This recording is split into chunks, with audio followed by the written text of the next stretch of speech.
Want to keep all your Apple Music songs and playlists sync across your iPhone, iPad, or even Mac?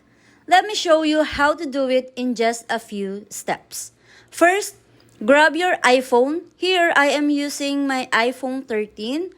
Go to Settings, then scroll down and tap Music. Now, look for the option called Sync Library. On some devices, it might also say iCloud Music Library. Simply switch this on. If you don't see this option, make sure you're signed in with your Apple ID that has an active Apple Music subscription because syncing only works with Apple Music or iTunes Match. Once it turned on, your music library will automatically upload and stay updated in the cloud.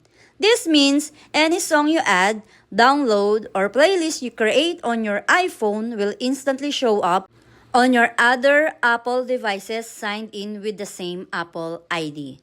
For example, if you add a song on your iPhone, it will appear on your iPad or Mac without you needing to transfer anything manually.